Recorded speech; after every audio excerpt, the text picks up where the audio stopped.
Hello दोस्तों, नमस्कार। SM किसी चैनल में मैं आप सब लोगों का दिल से बहुत बहुत स्वागत करता हूं। फर्स्ट टाइम विजिट किया जरूर चैनल को सब्सक्राइब कर लेना, साथ में बेल आइकन को हिट करके ऑल जरूर सिलेक्ट कर लेना। उसी के साथ साथ फ्री स्टॉक मार्केट क्लासेस इस चैनल को भी चाहो तो फॉलो कर सकते हो, सब्सक्राइब कर सकते हो। यहाँ पर भी बेल आइकन को हिट करके ऑल जरूर सिलेक्ट करके रख लेना। चैनल का लिंक ऊपर आई बटन पर नीचे डिस्क्रिप्शन में मिल जाएगा। उसी के साथ साथ आज के दिन के जितने भी इंपॉर्टेंट वीडियोज है सबके लिंक आपको नीचे डिस्क्रिप्शन में प्रोवाइड कर दिए हैं, आप चाहो तो उनको भी कवर कर सकते हो। तो चले दोस्तों, फिलहाल इस वीडियो को स्टार्ट कर लेते हैं।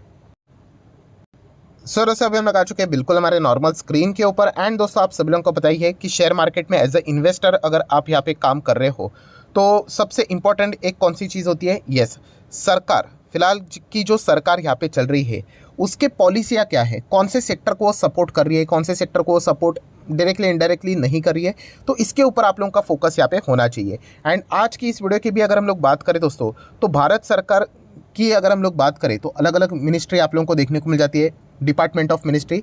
तो इन्हीं के ओर से हम लोग को अलग अलग खबरें भी देखने को यहाँ पे मिल जाती है। अभी इसके पहले भी मैंने आप लोगों को मल्टीपल चीज़ें बताई थी, जैसे कि भारत सरकार की अगर हम लोग बात करें तो डिफेंस में वो अच्छा काम यहाँ पे कर ही रहे हैं, रिन्यूएबल सेक्टर को भी वो बढ़ावा दे ही रहे हैं, उसी के साथ साथ लॉजिस्टिक सेक्टर को भी वो बढ़ावा यहाँ पे दे रहे हैं, इंफ्रास्ट्रक्चर सेक्टर को भी वो बढ़ावा दे रहे हैं। ऐसे बहुत सारी चीज़ें हम लोगों ने देख ली।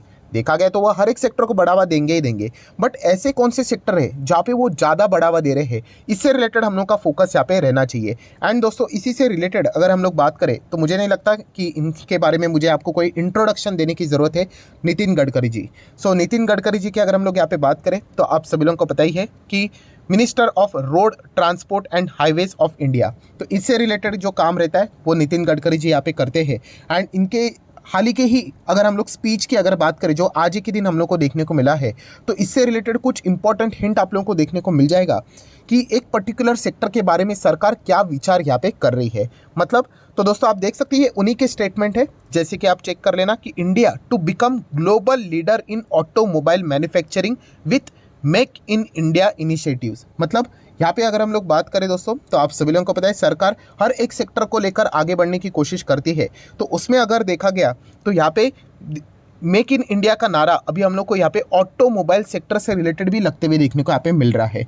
कुछ एक और दो पॉइंट्स मैं आपके सामने रखना चाहूँगा, फिर हम लोग डिटेल में जाएंगे। जैसे कि देख सकते हैं आज ही के दिन की बात है कि इंडिया का जो ऑटोमोबाइल इंडस्ट्री है वो समवेयर अराउंड 15 लाख करोड़ का यहाँ पे होने वाला है आने वाले फ्यूचर की। अगर हम लोग बात करें, ये बात यूनियन मिनिस्टर नितिन गडकरी जी ने यहाँ पे बोली है। तो इसी से रिलेटेड कुछ इंपॉर्टेंट हाईलाइटेड पॉइंट्स है वो मैं आपके सामने यहाँ पे रखना चाहूँगा। एंड उसी के साथ साथ कौन से शेयर्स को हम लोगों ने स्टडी करनी चाहिए ओवरऑल ऑटो सेक्टर्स के हिसाब से, वो भी मैं आपको बताना चाहूँगा। तो चलिए पहले तो प्रॉपरली आर्टिकल के कुछ हाईलाइटेड इंपॉर्टेंट पॉइंट्स को कवर कर लेते हैं। जैसे कि अगर हम लोग यहाँ पे बात करें, आई होप ये फ्रेम में यहाँ पे आ रहा है।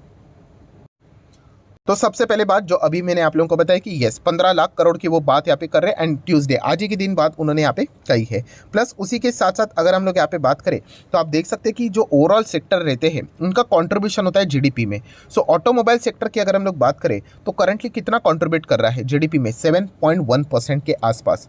एंड इसी के साइड पूरे इंडस्ट्री की साइज़ कितनी है? लगभग 7.8 लाख करोड़ के आसपास। बहुत बड़ी मैसिव इंडस्ट्री है, लगभग 4 लाख करोड़ लोगों को ये रोज़गार देती है।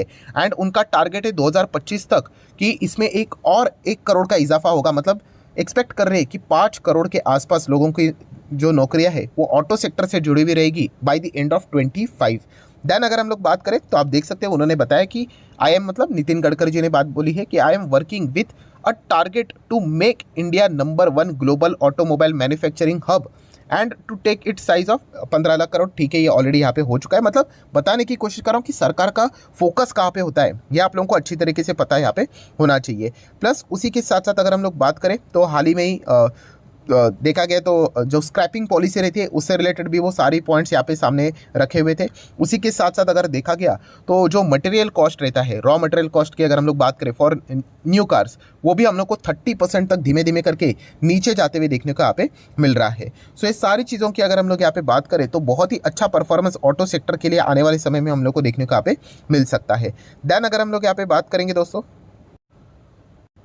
कुछ और इंपॉर्टेंट पॉइंट्स उन्होंने सामने रखे हुए, जैसे कि स्क्रैपिंग सेंटर्स की बात करें तो वो भी हम लोग को हर एक सिटी के आसपास लगभग 150 किलोमीटर्स के दायरे के अंदर आप लोगों को ये सारी चीज़ें देखने को यहाँ पे मिल जाएगी। तो इसके चलते हम लोग यहाँ पे कह सकते हैं कि बहुत अच्छा खासा फायदा लॉन्ग रेंज में ऑटो सेक्टर में हम लोग को देखने को यहाँ पे मिल सकता है। मतलब रिसाइकलिंग की बात करें, स्क्रैपिंग की बात करें, इसका अच्छा खासा फायदा यहाँ पे आने वाले समय में ऑटो सेक्टर को होते हुए देखने को यहाँ पे मिलने वाला है। इसमें फिलहाल तो टाटा मोटर बहुत ही अच्छी तरीके से लीडिंग वे में आगे बढ़ते हुए देखने को यहाँ पे मिल रहा है। सो कुल मिला के अगर हम लोग बात करें तो क्रक्स क्या है दोस्तों, क्रक्स यही है कि सरकार, गवर्नमेंट ऑफ इंडिया की बात करें, राइट।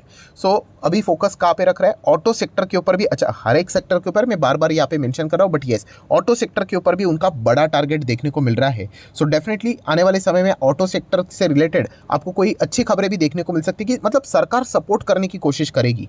सो जरूर इन सेक्टर के स्टॉक के ऊपर आप लोगों ने अच्छा खासा फोकस यहाँ पे रखना चाहिए। अभी कौन कौन से स्टॉक्स हम लोगों ने रडार के ऊपर रखने चाहिए, तो ऑटो सेक्टर बहुत लंबा है, बहुत बड़ा है। जैसे कि देखा गया तो फोर व्हीलर में भी कौन से, पैसेंजर व्हीकल, राइट। मतलब आम आदमी की अगर हम लोग बात करें जो ड्राइव करके गाड़ियां लेकर जाता है, तो उसमें देखा गया तो महिंद्रा एंड महिंद्रा आपके रडार के ऊपर रहना चाहिए। ब्यूटीफुल कंपनी है, नो नीड, बोलते हैं ना, मतलब कोई आपको एक्स्ट्रा मैनेजमेंट का ड्यू डिलीजेंस करने की जरूरत ही नहीं पड़ेगा, आपका एफर्ट्स बच जाएगा। महिंद्रा हमेशा क्लीन मैनेजमेंट को ही रखता है। एंड मान लीजिए कि अगर कल 19-20 कुछ हुआ, तुरंत 1 सेकंड के अंदर उनको फनक भी लगी तो उस मैनेजमेंट को वो रिप्लेस कर देंगे। इतना मतलब उनका फास्ट एक्शन होता है।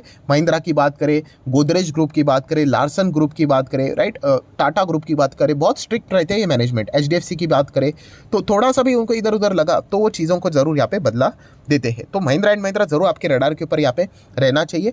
अगेन कहना चाहूँगा, रिकमेंडेशन नहीं, जाना है नहीं जाना है आपके ऊपर है, बट येस, ये कंपनियां आने वाले 5-10 साल में बहुत अच्छा खासा परफॉर्मेंस दे सकती है। 2018 से बात करें, नो डाउट इनको भी चोट लगी थी, हर किसी स्टॉक को चोट लगी थी, बट बाद में देखिए क्या शानदार रिकवरी है। एंड ये रिकवरी हर किसी स्टॉक में आ रही थी। जैसे मैंने आप लोगों को कहा कि अगर आप एक डिसेंट ट्रेडर भी हो तो आप लोगों के लिए तो ओपन मैदान है। कौन सा ओपन मैदान, कि 2018 का जो हायर लेवल बना था, यहाँ पे जो रेसिस्टेंट लेवल था उसको जैसे तोड़ देगा, इजीली आप ट्रेडिंग करके पैसा भी कमा सकते थे, राइट। कोई डायरेक्ट रिकमेंडेशन नहीं था, जिसको करना था उन्होंने किया होगा, अच्छा खासा मुनाफा भी कमाया होगा। और ये सिर्फ एक ही कंपनी की कहानी नहीं है, हर किसी ऑटो सेक्टर में आपको यही कहानी देखने को यहाँ पे मिल जाएगी। Because of external issue entire auto sector में हम लोग को वो गिरावट देखने को मिली थी। सो एंटायर एक्सटर्नल इशू के चलते गिरावट होगी तो कमबैक भी तो वैसे ही होगा। तो यही चीज़ें देखने को मिली थी। देन आप चाहो तो 4 व्हीलर के इसमें पैसेंजर व्हीकल में टाटा मोटर को भी रडार के ऊपर रख सकते हो।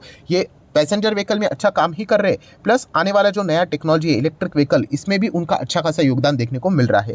देन अगर आपको यहाँ पे जाना है हेवी व्हीकल्स में, जहाँ पे ट्रक आते हैं, बसेस आते हैं, टेम्पोज आते हैं, राइट, हेवी व्हीकल्स, तो इससे रिलेटेड अशोक लेलैंड तो है ही है। ये कंपनी आने वाले समय में बहुत ज़बरदस्त परफॉर्मेंस दे सकती है। इंडिया में इंफ्रास्ट्रक्चर ग्रो हो रहा है एंड इंफ्रास्ट्रक्चर में अगर देखा गया तो अशोक लेलैंड का बहुत मजबूत पकड़ है।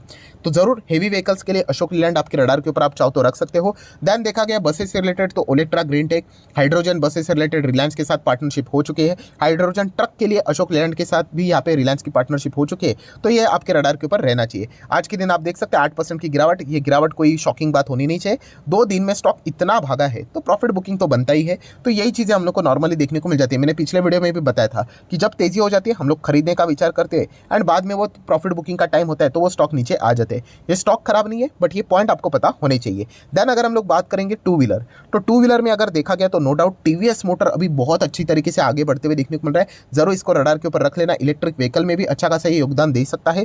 देन बजाज ऑटो को भी आप अपने रडार के ऊपर रख सकते हो एंड आयशर मोटर भी आप चाहो तो इसको स्टडी पर्पस के लिए फोकस में रख सकते हो। आयशर मोटर देखा गया तो एक समय में जबरदस्त कंपनी थी। देन उसके बाद जो जिस प्रकार से यहाँ पे चला है, राइट, उसके बाद ऑब्वियसली इतना भाग चुका है ये कंपनी कि मतलब जितना पैसा कमाना था वो ऑलरेडी यहाँ पे कमा चुके हैं। बट नो डाउट यहाँ पे आने वाले समय में अलग अलग एक्सपेरिमेंट आयशर मोटर यहाँ पे करते रहते हैं। रॉयल इनफील्ड तो आपको पता ही है जो इनका प्राइम प्रोडक्ट है, तो डेफिनेटली इससे रिलेटेड एक्सपेरिमेंट चलते रहते हैं। तो ये भी कंपनी आप चाहो तो स्टडी पर्पस के लिए रडार के ऊपर रख सकते हो। देन दोस्तों ऑटो कंपनीज की अगर हम लोग बात करें, राइट, तो काम यही तक ओके। आपने ये सोचा होगा कि 3 व्हीलर्स के लिए कौन सा, तो 3 व्हीलर के लिए तो बजाज ऑटो यही एक नंबर 1 लीडर देखने को मिल जाता है। आप चाहो तो अतुल ऑटो को भी अपने रडार के ऊपर रख सकते हो। नेक्स्ट अगर हम लोग बात करेंगे, ऑटो सेक्टर अकेला नहीं दौड़ता है दोस्तों, ऑटो एंसिलरी भी यहाँ पे हम लोग को दौड़ते हुए देखने को मिल जाता है, राइट। मतलब गाड़ी के अंदर के जो पार्ट्स रहते हैं ये बनाने का काम वाली कौन सी कंपनी से, उनके ऊपर आप फोकस रखना चाहिए। तो उनो मिंडा तो है ही, पहले इसका नाम मिंडा इंडस्ट्री हुआ करता था, चाहो तो इसको आप स्टडी पर्पस के लिए फोकस में रख सकते हो। देन टालब्रोस अल्टीमेट रिस्क की कंपनी है दोस्तों, अल्टीमेट रिस्क की, राइट। कभी टिकेगा नहीं टिकेगा ये भी पता नहीं है, पर रिस्क के हिसाब से देखा गया तो एक decent company ultra micro cap में इस कंपनी को 400-500 करोड़ के ऑर्डर मिलना ये बहुत बड़ी बात होती है। सो इसके चलते आप चाहो तो इसको रडार के ऊपर रख सकते हो। देन एसजीएस एंटरप्राइज जो कि हाल ही में ही जस्ट हम लोग को बाजार में एंटर करते हुए देखने को मिला था, अभी अभी इसका आईपीओ है, चाहो तो इसको भी स्टडी के पर्पस के लिए रडार के ऊपर रख सकते हो। देन सोना कॉमस्टार की बात करें, ये भी चाहो तो आप स्टडी कर सकते हैं। ये सारी कंपनी देखिए खराब नहीं होते हैं, इन कंपनीज में रिस्क ज़्यादा है, तो तेज़ी देखेंगे तो कैसे आपको अच्छा लगता है, तो गिरावट भी वैसी ही होती है। एंड गिरावट देखिए कैसे होले होले होते हुए देखने को मिलते हैं, बट तेज़ी देखिए एकदम फटक से भागेगा। तो ये शेयर मार्केट का बेसिक रूल है। एक दिन आपके दिमाग में ये रूल फिट हो गया ना, तो आपको शेयर मार्केट से रिलेटेड जो मेजर पार्ट है वो समझ में आ गया ना, तो आप हमेशा टिक जाओगे। देन देखा गया तो मदरसन इंटरनेशनल, इसको भी आप चाहो तो स्टडी कर सकते हो। प्रमोटर के बहुत सारे डेवलपमेंट देखने को आप मिल रहे हैं, अच्छे खासे एक्विजिशंस देखने को मिल रहे हैं, तो ये कंपनी आप चाहो तो स्टडी पर्पस के लिए अपने रडार के ऊपर रख सकते हो। सो आशा करता हूं दोस्तों वीडियो हेल्पफुल लगा होगा, तो जरूर लाइक एंड शेयर कर देना। एंड डीमैट अकाउंट अगर आपने अभी तक ओपन नहीं किया है तो लिंक नीचे डिस्क्रिप्शन में 25 वीडियो के लिए बिल्कुल फ्री ऑफ कॉस्ट मिल जाएगी। आपका नाम कौन सा अकाउंट आपने लिंक के थ्रू ओपन किया है प्रॉपर्ली कमेंट में बता देना, तो हफ्ते भर के अंदर अंदर सारे लेक्चर्स मेरे साइड से फ्री ऑफ कॉस्ट प्रोवाइड कर दिए जाएंगे। सो जरूर दोस्तों, ऐसे सरकार कौन कौन से सेक्टर के ऊपर फोकस रख रहा है, कौन से सेक्टर को ग्रो करने की कोशिश कर रहा है, उसके ऊपर आपका फोकस यहाँ पे रहना चाहिए। एंड सरकार की पॉलिसियाँ लॉन्ग टर्म की होती है, ऐसा नहीं कि आज पैसा लगाया कल जाके ग्रो होगा, तो ये भी पॉइंट आपको पता होना चाहिए। सो आशा करता हूँ वीडियो हेल्पफुल लगा होगा, तो चाहो तो लाइक एंड शेयर कर सकते हो। So that's it, thank you very much दोस्तों, we will be meeting our next video, तब तक के लिए बाय बाय।